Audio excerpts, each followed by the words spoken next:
Hello दोस्तों, नमस्कार। स्वागत करता हूं फिर से अपनी इस यूट्यूब चैनल संजय EWE में। तो इस वीडियो में हम लोग बात करने वाले हैं उपयोगिता के प्रकार के बारे में कि उपयोगिता को कितने भागों में बांटा के रखा गया है। ठीक है, उपयोगिता के कितने प्रकार है, उन सभी प्रकारों के बारे में अभी हम लोग डिस्कस करने वाले हैं। तो सबसे पहले हम लोग जान लेते हैं कि उपयोगिता के कितने प्रकार हैं। तो उपयोगिता के 3 प्रकार हैं। पहला सीमांत उपयोगिता, दूसरा कुल उपयोगिता, तीसरा औसत उपयोगिता। ठीक है, तो इन सभी प्रकारों के बारे में अभी हम लोग संक्षिप्त टिप्पणी करेंगे।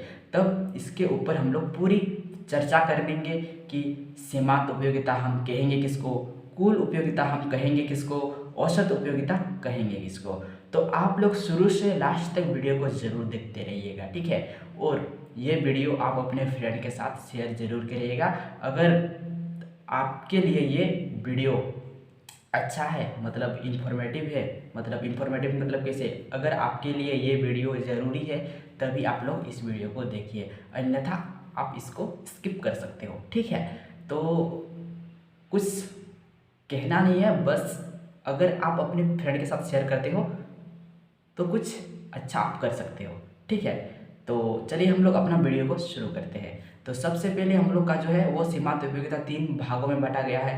सीमांत उपयोगिता नहीं भाई, उपयोगिता, मिस्टेक हो जाती है यार।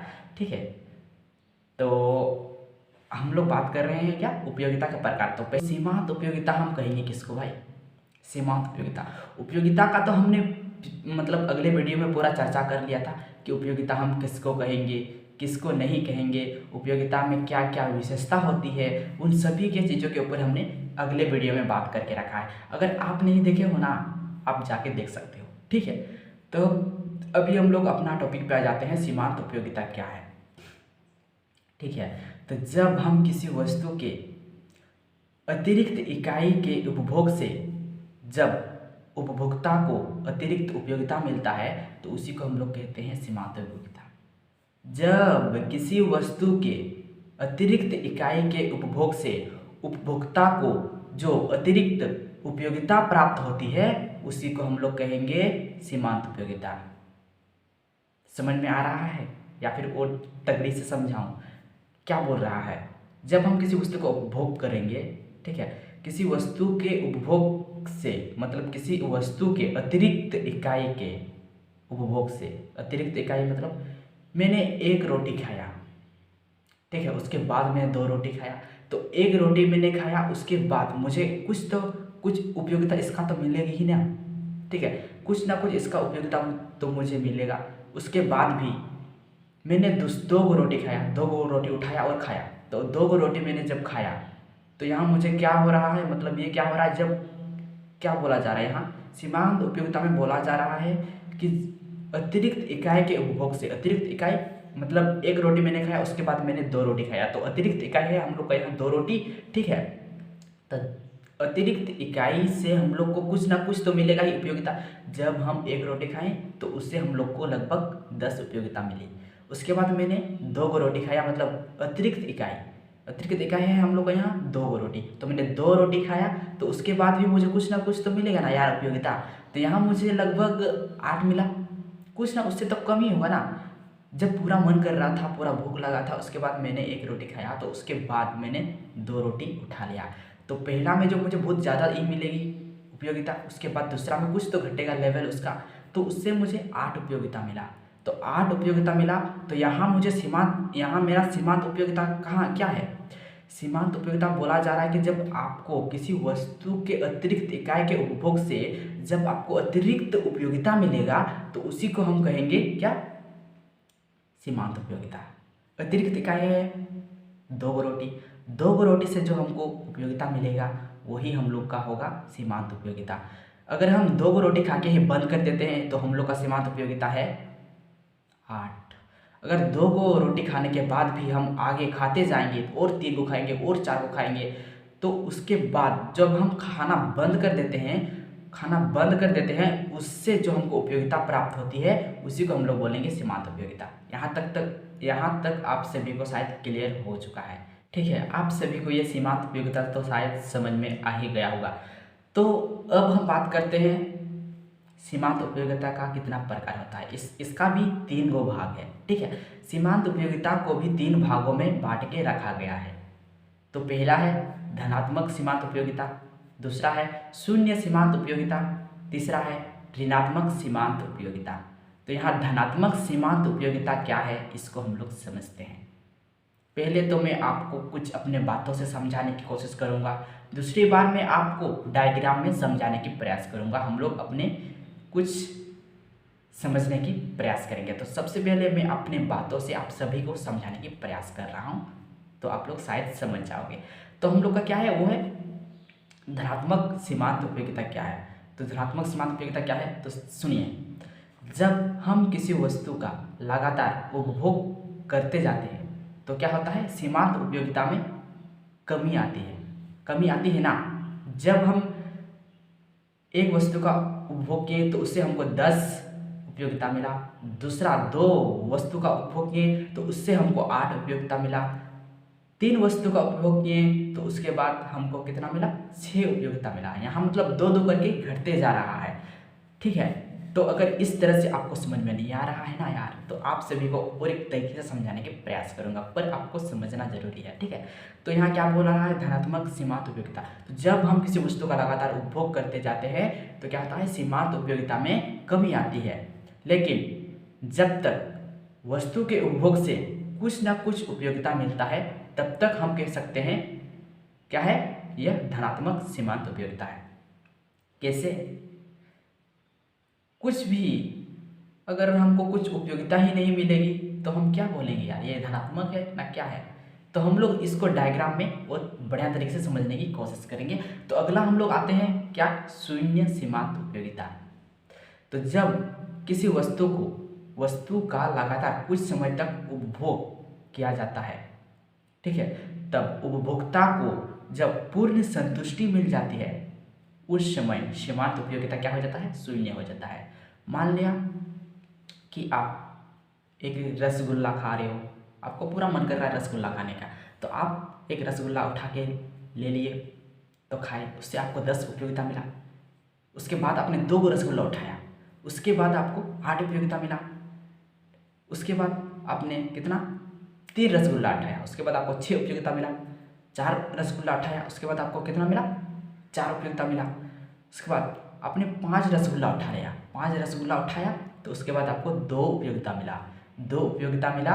उसके बाद आपने 6 रसगुल्ला उठाया, 6 रसगुल्ला उठाया, उसके बाद आपको 0 मतलब 0। यहाँ आपका संतुष्टि हो गया पूरा। तो यहाँ क्या बोला जा रहा है, जब आप किसी वस्तु का कुछ समय तक लगातार उपभोग करते हो तब क्या होता है, तब आपका जो होता है ना, पूरी संतुष्टि मिल जाती है, आपको पूरी संतुष्टि मिल जाती है। उस समय क्या होता है, सीमांत उपयोगिता 0 हो जाता है। तब अब हम लोग बात करते हैं ऋणात्मक सीमांत उपयोगिता। ऋणात्मक सीमांत उपयोगिता को समझे, ठीक है, किस तरह हमने क्या क्या शून्य कर दिया, मतलब किसी वस्तु का हम लोग उपभोग करते जा रहे हैं, उसका उपयोगिता मिलते जा रहा, एक समय ऐसा आया हमको पूर्ण संतुष्टि मिल गई। इस स्थिति के बाद भी अगर हम उस चीज़ का उपभोग का प्रक्रिया को हम लोग जारी रखेंगे तो उस समय क्या होता है, सीमांत उपयोगिता ऋणात्मक हो जाता है। किस प्रकार, कुछ आपके घर में बढ़िया बन गया है, एकदम तगड़ा सा पूड़ी और कुछ बढ़िया सब्जी मिल गया है, एकदम जो काफ़ी दिन के बाद बनता है, तो ऐसा कुछ आपके घर में बन गया, ठीक है, तो आपने खाया, आपका संतुष्टि पूरे 10 पूरी में हो चुका है, ठीक है, तो यार मन तो नहीं मान रहा और खाने की हो रही इच्छा, पर आपका जो है ना पूरा संतुष्ट हो गया है कि आप इतना खा लिए 10 तो आपका पूरा संतुष्टि हो चुका है। तो उसके बाद भी अगर आप इस प्रक्रिया को जारी रखोगे पूरी और खाते रहोगे 4-5 इतना खाओगे, तब उस समय आपका जो है ना सीमांत उपयोगिता ऋणात्मक हो जाएगा। मतलब उस समय आपका घटेगा, जब आपका कुछ पेट गड़बड़ हो जाएगा तब उस समय आपका ये ऋणात्मक में चल जाएगा। मतलब क्या समझ रहे हो ना। अगर अभी आप समझ नहीं पा रहे हो तो चलिए हम लोग और बेहतर ढंग से समझने के प्रयास कर रहे हैं, ठीक है। तो आप सभी को मैंने बताया सीमांत उपयोगिता के 3 भागों में बांटा गया है। एक होता है क्या, धनात्मक सीमांत उपयोगिता, दूसरा है हम लोग का क्या है, वो है शून्य सीमांत उपयोगिता, तीसरा है ऋणात्मक सीमांत उपयोगिता। चलो हम लोग इसको बेहतर ढंग से और समझते हैं। तो ठीक है, चलिए अभी हम लोग इसमें समझते हैं कि सीमांत उपयोगिता क्या है। और सीमांत उपयोगिता का जो 3 प्रकार है, धनात्मक सीमांत उपयोगिता, शून्य सीमांत उपयोगिता और ऋणात्मक सीमांत उपयोगिता, इन सभी के ऊपर अभी हम लोग समझते हैं। तो माना कि कोई वस्तु है, कोई वस्तु, चलिए हम ये लोग यहाँ ले लेते हैं रसगुल्ला, ठीक है,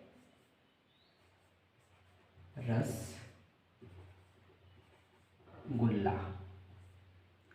यहाँ हम लोग का कोई एक वस्तु है और यहाँ हम लोग को उपयोगिता लिखना है। कोई तो उपयोगिता मिलेगी इस किसी वस्तु के उपभोग से। यहाँ हम लोग का है उपयोगिता। तो हम लोग का वस्तु है ये, तो हमने एक वस्तु का उपभोग किया, एक वस्तु का उपभोग किया, तो इससे हमको कितना उपयोगिता मिला?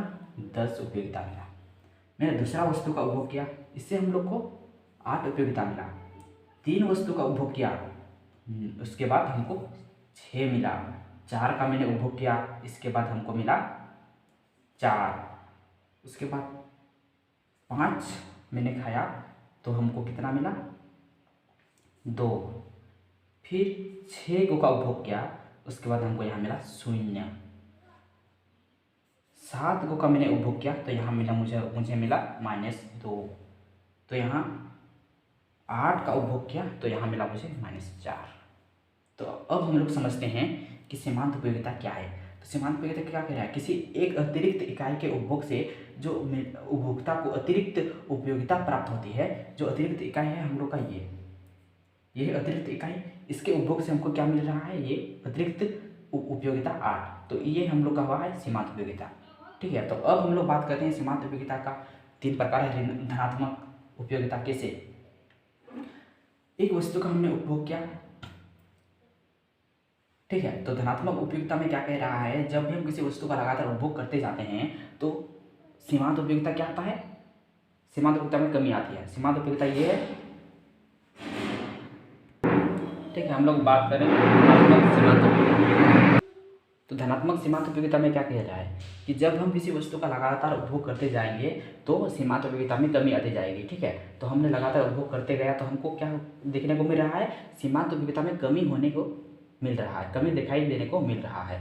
जैसे हमने 2 मतलब 1 किया तो हमको 10 उपयोगिता मिला, 2 को हमने रसगुल्ला का उपभोग किया तो 8 मिला, 3 को मैंने उपभोग किया तो यहाँ 6 मिला, तो 4 का मैंने उपभोग किया तो यहाँ मुझे 4 मिला। मतलब ये जब हम धनात्मक में ये बोला जा रहा है, जब हम किसी वस्तु का लगातार उपभोग करते जाते हैं तो सीमांत उपयोगिता में कमी आने लगता है, कमी आती है, ठीक है। तो कमी आती है, लेकिन तब तक जब तक हम किसी वस्तु के उपभोग से उसे कुछ ना कुछ उपयोगिता मिलता है। मतलब हम किसी वस्तु का उपभोग किए तो इससे हमको कितना उपयोगिता मिला? 8 मिला। तब तक हम कह सकते हैं कि वस्तु मतलब क्या है? ये धनात्मक सीमांत उपयोगिता है। तो ये समझ में आ गया होगा आपको। उसके बाद हम लोग का क्या है? शून्य सीमांत उपयोगिता। तो शून्य सीमांत उपयोगिता क्या कह रहा है कि जब हम किसी वस्तु का लगातार कुछ समय तक उपभोग करते जाते हैं तो उपभोक्ता को क्या होता है? पूर्ण संतुष्टि मिल जाती है। पूर्ण संतुष्टि मिल जाती है तब क्या होता है? सीमांत उपयोगिता शून्य हो जाता है। तो उपभोक्ता क्या है? ये 1 रसगुल्ला का उपभोग किया, 2 रसगुल्ला का उपभोग किया, 3 रसगुल्ला का उपभोग किया, 4 रसगुल्ला का उपभोग किया, 5 रसगुल्ला का उपभोग किया, 6 रसगुल्ला का उपभोग किया, तो 1 का उपभोग किया तो 10 उपयोगिता मिला, 2 का उपभोग किया तो 8 मिला, 3 का उपभोग किया तो 6 मिला, 4 का उपभोग किया तो 4 मिला, 5 का उपभोग किया तो 2 मिला, और 6 का अगर वो उपभोग कर रहा है तो यहाँ उसका शून्य। मतलब अगर वो 6 को खा रहा है तो वो पूर्ण संतुष्ट हो जा रहा है, तब उस समय सीमांत उपयोगिता क्या हो जा रहा है? शून्य हो रहा है। तो जब कोई उपभोक्ता किसी वस्तु का लगातार उपभोग करते जाता है तो उसका पूर्ण संतुष्टि उसको मिल जाती है, तब क्या होता है? सीमांत उपयोगिता शून्य हो जाता है। तो यहाँ ये शून्य हो गया, ठीक है। तब अब हम लोग बात करते हैं ऋणात्मक सीमांत उपयोगिता। तो इस स्थिति के बाद भी, ठीक है, इस स्थिति का मतलब क्या है? जब हमने 6 को खाया तो हमको यहाँ शून्य मिला उपयोगिता। शून्य मतलब हम लोग को पूरा संतुष्टि मिल चुकी है 6 को खाने से। 6 को मैंने खा लिया तो हम लोग को क्या मिला? पूरा संतुष्टि मिल गया, हम लोग का सीमांत उपयोगिता शून्य हो गया। तो इस स्थिति के बाद भी अगर उपभोक्ता उपभोग करने की प्रक्रिया को जारी रखता है तब सीमांत उपयोगिता ऋणात्मक हो जाता है, ठीक है। तो उपभोक्ता अगर 6 को खा रहा है तो उसका जो है ना क्या हो रहा है? सीमांत उपयोगिता शून्य हो जा रहा है, मतलब उसको पूर्ण संतुष्टि मिल जा रही है। तो उसके बाद भी अगर उपभोक्ता 7 का उपभोग कर रहा है, 8 का उपभोग कर रहा है, तब उस समय क्या होता है, उपभोक्ता को क्या मिल रही है, ऋणात्मक सीमांत उपयोगिता। मतलब क्या हो रहा है, वो खा तो संतुष्ट तो मिल रहा है पर उसका माइनस में जा रहा है। माइनस में मतलब क्या, उपयोगिता मिल नहीं रही है, वो भी माइनस में मिल रही है। मतलब इस तरह अगर हम किसी संतुष्ट हो जाने के बाद भी उसी वस्तु का उपभोग करेंगे, उपभोग का प्रक्रिया जारी रखेंगे, उस समय हमको इस तरह माइनस मतलब ऋणात्मक सीमांत उपयोगिता प्राप्त होगी। तो शायद आप सभी को यह चीज़ समझ में आ गई होगी। अगर आपको यह चीज़ समझ में आ गया और आपको अच्छा लगा तो आगे इस वीडियो को शेयर ज़रूर करिएगा। तो ऐसे ही मिलेंगे अगले हम लोग नेक्स्ट वीडियो में। हमने और 2 का डिस्कस नहीं किया, क्या क्या का डिस्कस, कुल उपयोगिता और किसका डिस्कस नहीं किया, कुल उपयोगिता का हमने डिस्कस नहीं किया और औसत उपयोगिता का डिस्कस हमने नहीं किया। तो अगले वीडियो में हम वही डिस्कस करेंगे, कुल उपयोगिता और औसत उपयोगिता। ठीक है, तो इस वीडियो को हम लोग यहीं पर ख़त्म करते हैं।